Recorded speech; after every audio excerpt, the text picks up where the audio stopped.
충청북도 단양의 영춘 지역은 4 내지 6세까지 고구려와 신라의 영토 싸움이 가장 심했던 곳이에요. 온달이 신라군의 화살을 맺고 죽은 곳이기도 하고요. 이곳에는 남한강을 굽어보며 자리하고 있는 높이 427m의 온달 산성이 있어요. 온달 산성이라는 이름에서 알 수 있듯이 바보 온달과 평강공주의 전설이 서려 있는 곳이지요.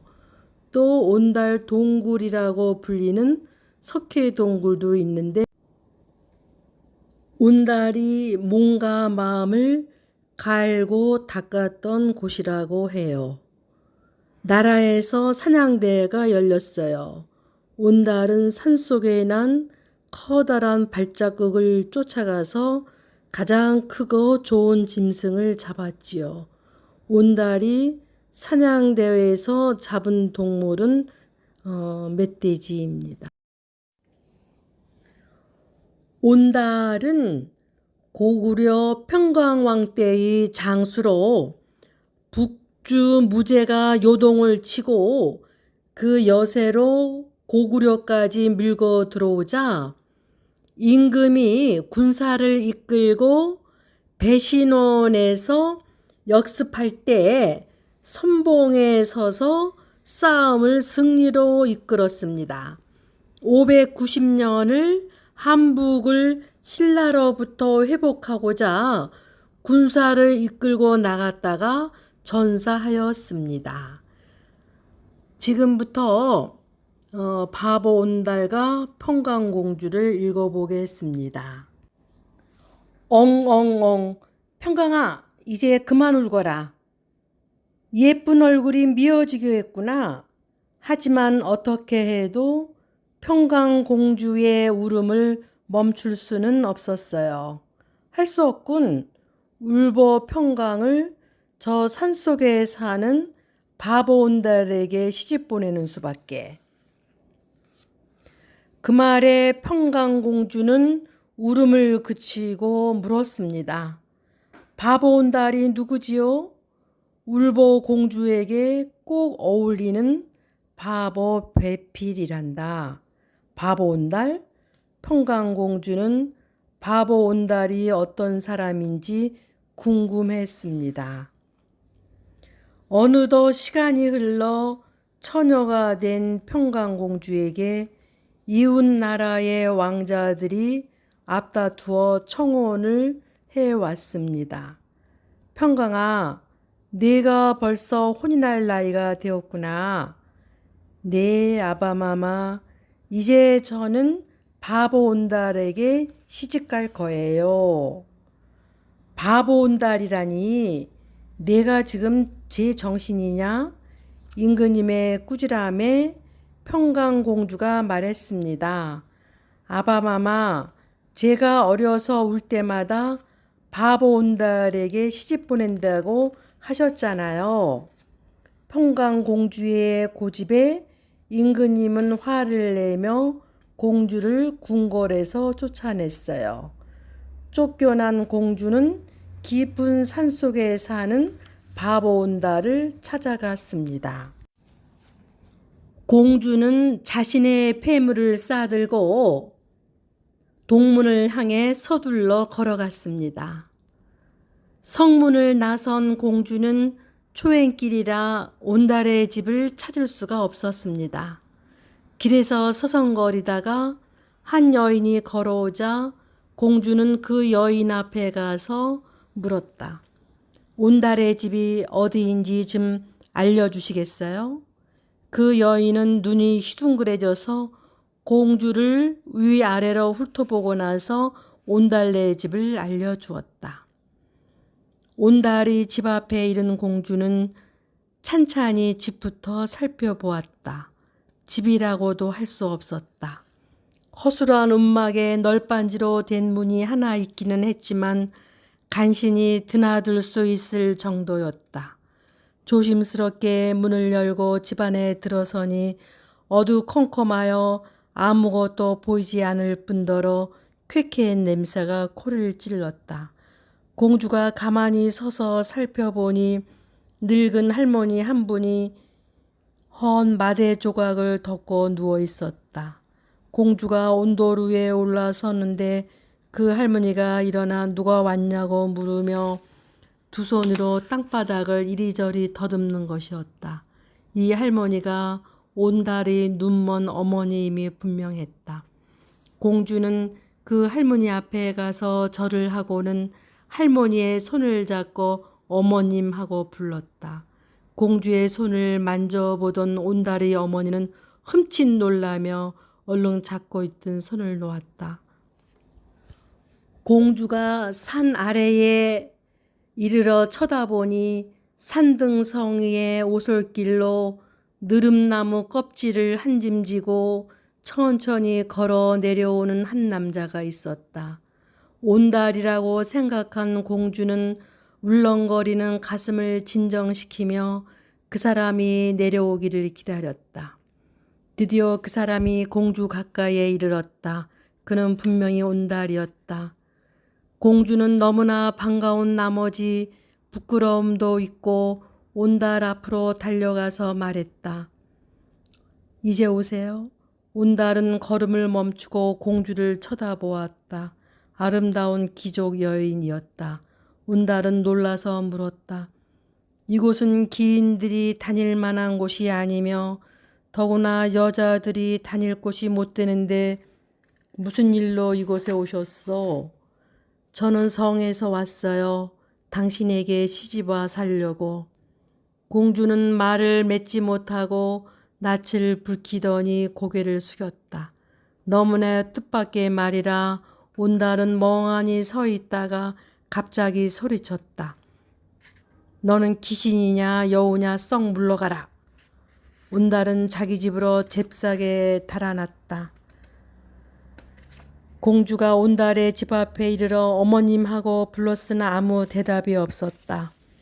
문을 밀고 들어가려 했으나 문은 꽁꽁 잠겨 있었고 집 안에서는 아무런 인기척도 없었다. 공주는 문을 두드리며 말했다. 저는 여우도 귀신도 아니에요. 저는 사람이에요. 기인이 뭐 따로 있나요? 문을 열어주시면 제가 들어가서 다 말씀 올리겠어요. 그러나 그들은 문을 열지 않았다. 돌아갈까? 아냐, 그럴 수는 없어. 나는 꼭 이 집에서 살아야 해. 온달님이 날 오해하고 있지만 전후 사정을 다 듣고 나면 날 받아주실 거야. 이런 생각 저런 생각을 하며 공주는 밖에서 밤을 지새웠다.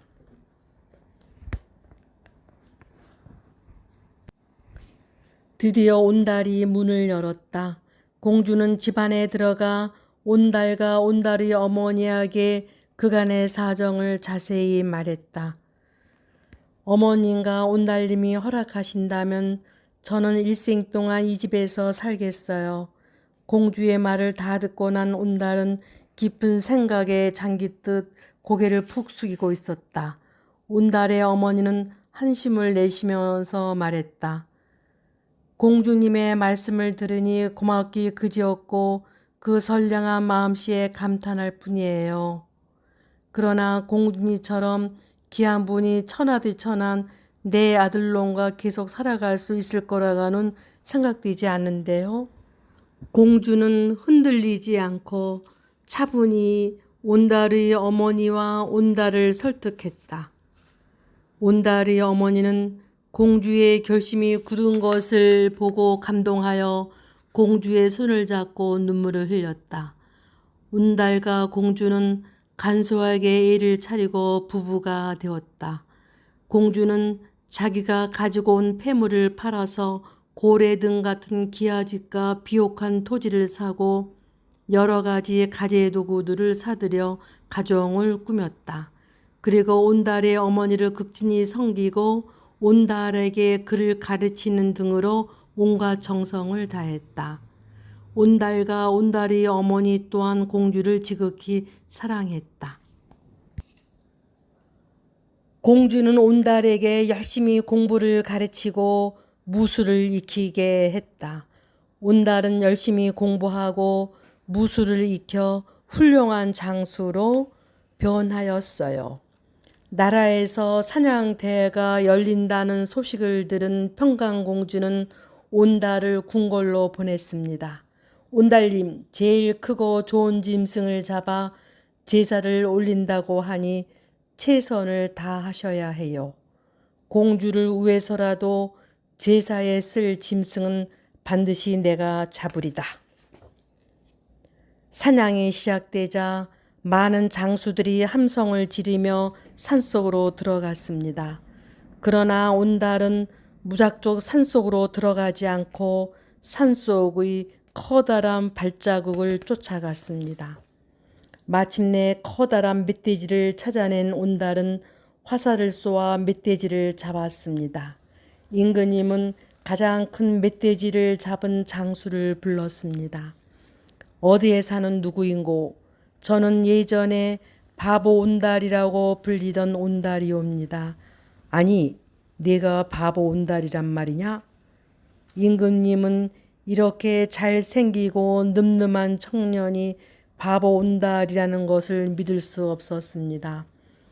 예, 평강 공주님과 혼이 난 바로 온달이옵니다. 그래, 참으로 장하구나. 내 딸 평강은 지금 어디에 있느냐? 평강 공주를 만나 부둥켜안은 임금님이 눈에서 눈물이 흘러내렸습니다.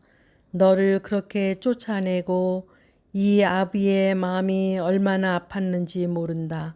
아바마마, 저도 항상 마음이 아팠습니다.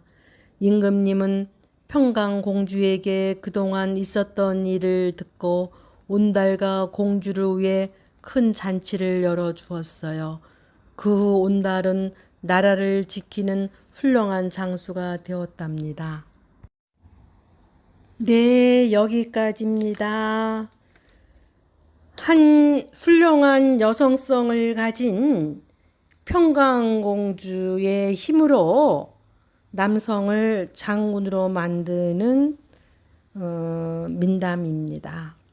훌륭한 여성성을 가진 여성이 남성의 내면에 있는 여성성을 자극 개발하여 훌륭한 양성성, 중성성, 훌륭한 여성성, 남성성을 가진 양성성인 남자로 만들었습니다.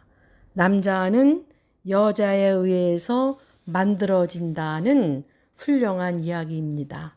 그 반대로 수준 낮고 질이 낮고 오염된 여성성을 가진 여자를 만나서 이성교제 결혼하면 남자의 내면에 있는 여성성이 오염되고 분열되고 망가집니다. 그리하여 사회적으로 제대로 된 일, 정신 집중하여 큰 일을 할 수가 없습니다. 지금까지 나누었던 우렁각시에서도 우렁각시에 의해서 신랑이 왕이 되고 인어공주도 적극적으로 왕자에 다가가서 결혼하여 사람이 되었습니다. 여성은 소극적, 수동적이 아니라 적극적이고 용기가 있어야 합니다. 또 남자가 못 보는 면을 가르쳐 줍니다. 바보 온달도 동물 사냥할 때 평강공주가 동물의 발자국을 보면서 따라가라고 가르쳐 줍니다. 우렁각시도 너무 많은 자극을, 가르침을 남편한테 줍니다. 여성은 남편이 못 보는 점을 보고 모든 영혼, 창의성의 샘물이라고 합니다. 네, 오늘은 여기까지입니다.